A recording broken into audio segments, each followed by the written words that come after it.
You know, when you think about how we are conditioned to learn, especially if you grew up in a formal Western school setting, there is this underlying, almost invisible expectation of a transaction. Oh, absolutely. It's very, very transactional. Right, and I kind of like to think of it as a vending machine. Like you walk up to this machine, you put in your currency, which, might be your tuition or your time or just your sheer attention. You punch a button, and a little tightly wrapped snack of information just drops right out into your hands. Yeah, and it is incredibly predictable, right? You select history or, I don't know, biology, and you get exactly what you selected, Yeah. just neatly packaged and completely separated from the rest of the world. Totally neatly packaged and completely isolated. Like, you take that fact, you consume it for the test, and you just walk away. Exactly. You never think about where it came from. Yeah, but looking at the stack of sources we have for today's deep dive, which includes tribal educational guidelines, historical case studies, and field research on indigenous pedagogy, well, that whole vending machine model just completely falls apart. It really does. It just shatters. So welcome to the deep dive. Today, our mission is about fundamentally changing how we acquire knowledge. We are exploring what it truly means to learn from Indigenous elders without tokenizing them or just treating them like human search engines. Which is such a profound shift, and we're specifically looking at Alaska Cultural Standard D3 today. Right, the D3 framework. Yeah, this is a framework meant for students, families, educators, and really anyone in the community who might be listening right now. It basically asks us to completely dismantle that idea of learning as a solitary, extractive task. Right from the start, when you look at these tribal guidelines, the standard demands that a learner interact with elders in a loving and respectful way. But I feel like we need to strip away some assumptions first. Oh, for sure. There's so many assumptions. Yes, I think when a lot of us hear the word elder, our minds immediately go to chronological age. Like, we picture a grandfatherly figure with gray hair, sitting in a rocking chair, dispensing wisdom. Yeah, and that is probably the single biggest hurdle to clear when you first step into this framework. In Alaska Native communities, chronological age does not automatically make you an elder. Wait, really? It doesn't? No, not at all. It is not something that just passively happens to you because you celebrated your 70th birthday or whatever. Elder is actually an earned title. Oh, wow. Okay. So how does someone actually earn it then? Like, is there a formal ceremony or is it more of an organic thing? It's very organic. It is entirely based on community recognition. So a community recognizes an individual as an elder based on their lived experience, their relational responsibility, and really importantly, their demonstrated willingness to pass on traditional values to the next generation. That makes a lot of sense. So it's about their role in the community, not just their age. Exactly. You might have someone who is quite elderly in years, but is, not considered an elder because they just haven't cultivated those community ties or that specific wisdom. And conversely, someone much younger might be recognized as carrying that weight. It is all about integrity and stewardship. And when we look at the field research, the sheer scope of what these recognized elders actually carry is just mind-blowing. I mean, I want you to walk us through some of this because it is far beyond just, telling old stories. Oh, far beyond. Yes, they are the stewards of heritage languages and these incredibly complex multi-generational oral histories, Ugh. but they are also holding vital, highly technical, and deeply practical survival skills. Like what? Give us an example. Well, the research gives some brilliant examples. For instance, an elder's knowledge of reading the environment might involve testing the safety of river ice. And they do this by pounding it with a heavy piece of wood and just listening to its tonal pitch. Wait, they listen to the ice? Yes, just the sound. The sound tells them the exact thickness and structural integrity of the ice. That is incredible. It really is. Or another example is knowing that the sudden release of cottonwood fluff into the air is the precise ecological indicator that Chinook salmon have arrived in the river. See, that's amazing. So they're essentially holding all this crucial environmental data. It almost makes them sound like a living, breathing library or like a walking hard drive of data for the community. You know what I mean? I do, but I actually have to stop you right there. Oh, did I say something wrong? Well, it is a very common framing, but it is actually a really dangerous one. We need to push back on that idea a bit. No, really? Why is that dangerous? I mean, it sounds like a huge compliment to me. It definitely sounds complimentary on the surface, but comparing an elder to a walking hard drive or a living library is a form of romanticization that completely objectifies them. Oh, I see. Yeah, when you use technological or archival metaphors, you are basically reducing a human being to an interchangeable database waiting to be queried. You were slipping right back into that vending machine mindset we just talked about. Ah, right. We just swapped the literal machine for a person, but the transaction is the same. Precisely. Elders are not static repositories of data. They are human beings. Mm-hmm. And their knowledge is alive, it's adaptive, and it's deeply intertwined with their spirit, their ethics, and their physical relationship to the land Okay, itself. that makes total sense when you put it like that. If you view someone as just a hard drive, you just show up trying to download files. You don't care about the hard drive's feelings, right? You just want the spreadsheet. Exactly. You just want the data. Yeah. And that objectification often leads directly to another major issue that the sources warn us against, which is this concept of pan-indigenization. Let's translate that term for the listeners. What does pan-indigenization actually look like in everyday practice? Well, it looks like treating all Alaska Native cultures as if they are just a single monolithic group. Like assuming that the Tlingit in the southeast, the Yupik in the southwest, and the Athabasca in the interior all share the exact same beliefs and knowledge. Which they obviously don't. Right? They have distinct languages, entirely different ecological realities, and completely unique protocols. You cannot take an elder from a coastal community, ask them about sea ice, and expect that knowledge to seamlessly apply to a boreal forest community. Because it's completely different ecosystems. Exactly. Their knowledge is intensely place-based. If you treat them like a generic indigenous database, you completely erase the reality of who they actually are. Okay, so if we establish that elders are not databases and we can't just plug in and download their knowledge, it completely changes the rules of engagement. Like imagine you are a student or even just a curious adult listening to this and you want to learn. How do you actually approach them?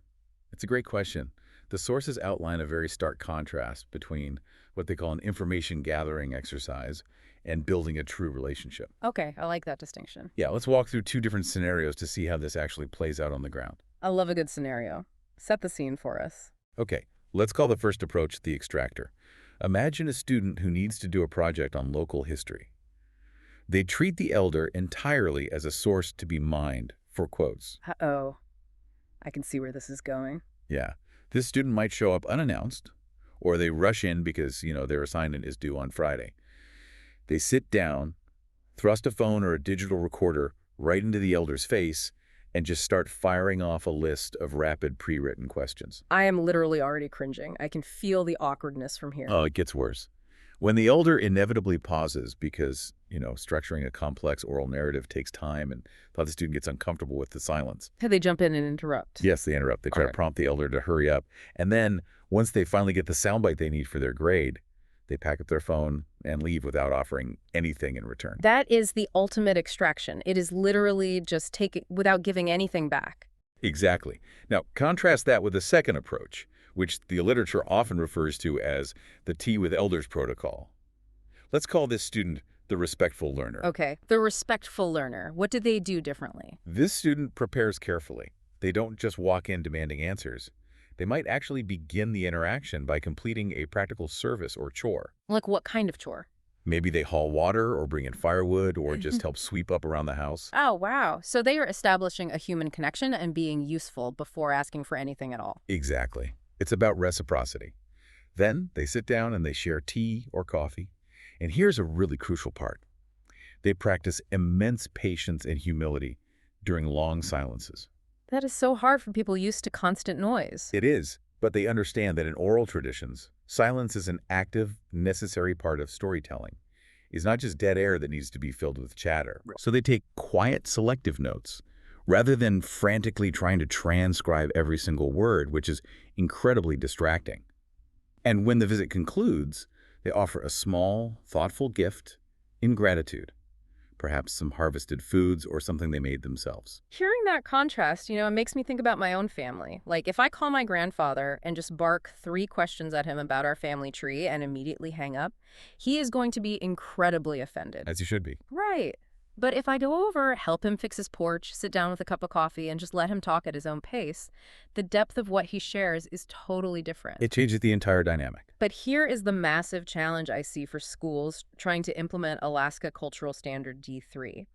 You are asking a student to practice deep, patient, silent relationship building. How does a student flip that cognitive switch when their entire school day is governed by bells ringing every 45 minutes and the constant looming threat of standardized tests? You are hitting on the exact friction point right there. A student cannot flip that switch alone. This requires a systemic structural shift from the school itself. Because the environment dictates the behavior. Exactly. If a teacher assigns an interview with an elder but only gives the student a 20-minute window between math and gym class to complete it, the teacher is literally forcing the student to become an extractor. Wow. So how does a school actually fix that? What does the H-How-W actually look like in a real school? Well, it looks like fundamentally altering the schedule and the grading rubric. A school might have to abandon the traditional 45-minute bell for a morning and create, say, a 3-hour block dedicated entirely to community visits. That's a huge shift in how schools operate. It is. And regarding the rubric, the teacher has to stop grading based on how many facts did you collect and start grading the student's reflection on the relationship itself. The school has to explicitly value the process of building the relationship as much as the final product of the assignment. Okay, let's say the school actually does that. They block out the time, the student chops the wood, drinks a tea, embraces the silence, and hears an incredible, deep story about the local ecosystem. The student gets an A+. But now we hit another massive hurdle in the sources. Yes, we do. What is that student actually allowed to do with the stories and knowledge they just heard? This takes us into some of the most critical territory in all the research we looked at, the concepts of indigenous data sovereignty and the absolute necessity of FPIC. Okay, I know FPIC stands for Free, Prior, and Informed Consent.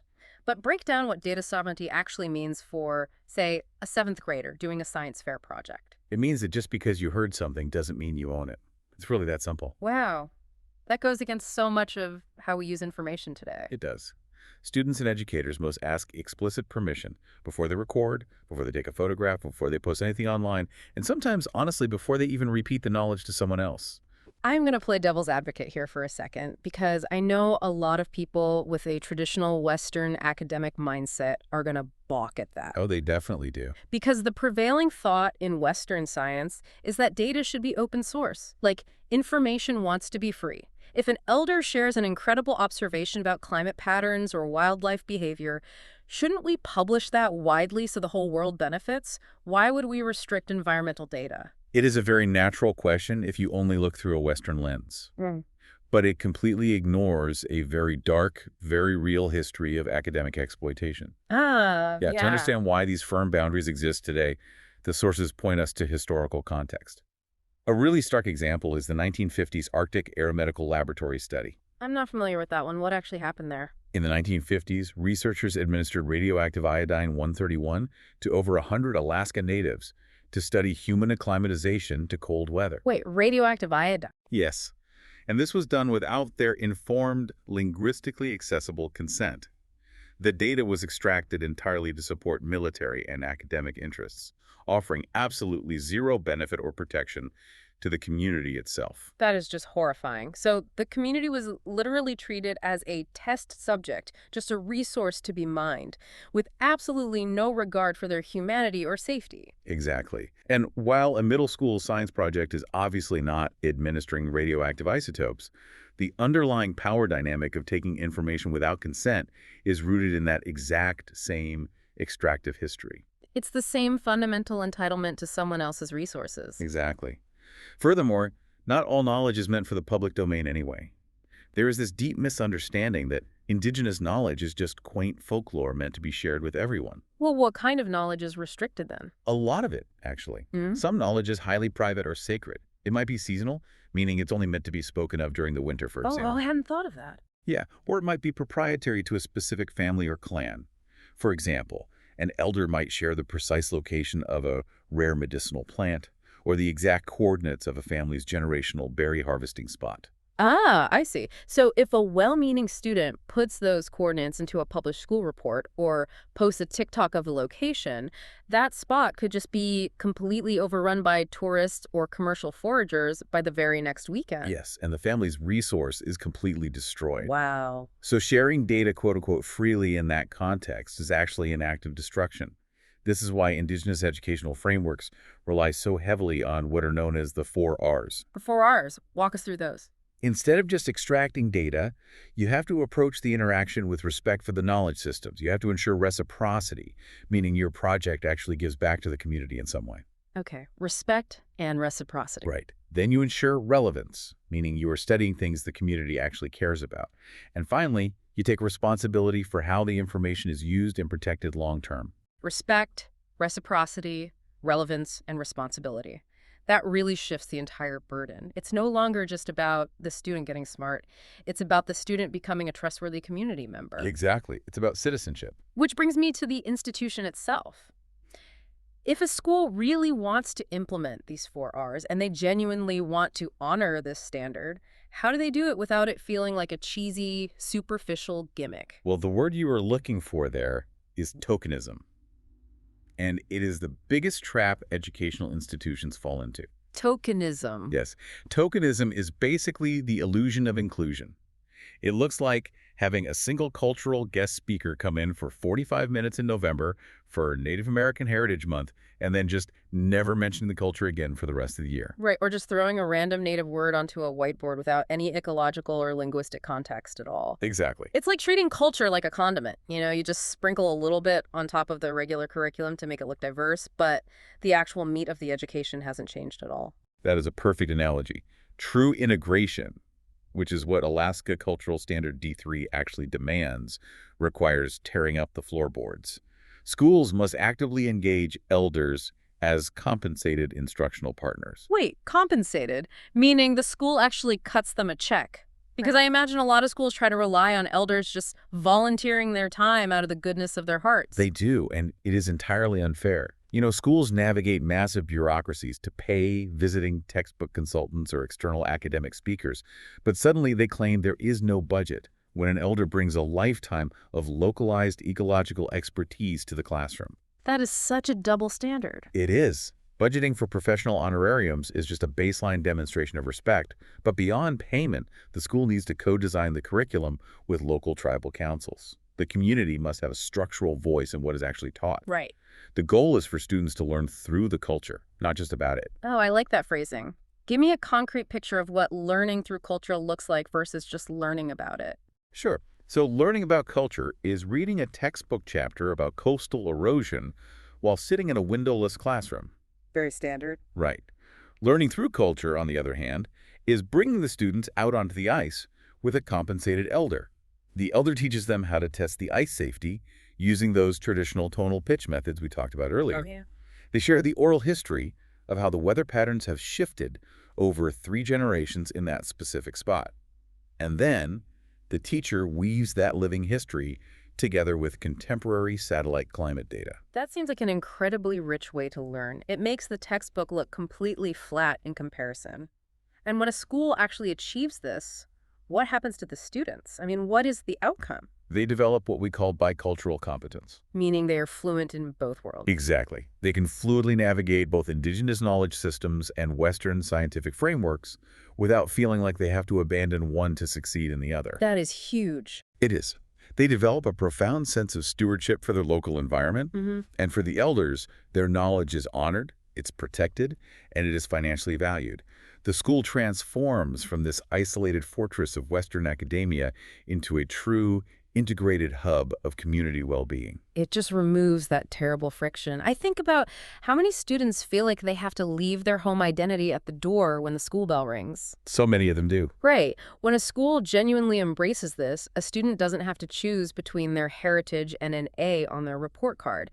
Their identity actually becomes the very vehicle for their academic success. And that is the ultimate goal of the Alaska Cultural Standards. Yeah. To create culturally healthy students who truly understand their place in the world. So bringing all of this together from the research, the historical context, and the tribal guidelines, Alaska Cultural Standard D3 is not just some educational checklist. It is a fundamental call to action. It absolutely is. It takes the act of learning from a cold, transactional vending machine process and completely turns it into a living, breathing ecosystem of respect, reciprocity, and trust. Yeah, and whether you are a student preparing for a project, a teacher designing a new syllabus, or just a lifelong learner trying to engage with the people in your neighborhood, the directive is so clear. You have to leave behind the urge to simply extract facts. Yeah. Learning is a relationship, And relationships demand patience, humility, and a very deep recognition of boundaries. It really makes you wonder, what would our entire society look like if we treated all knowledge this way? What if we stopped viewing information as something we own and started viewing it as something we are responsible for? That would change everything. It really would. As you move forward, whether you are stepping into a classroom, visiting a community center, or just sitting down to have a cup of tea with someone older and wiser than you, we want to leave you with this exact question to mull over. How will you show that you value not only the knowledge being shared, but also the person, relationships, and responsibilities that carry it?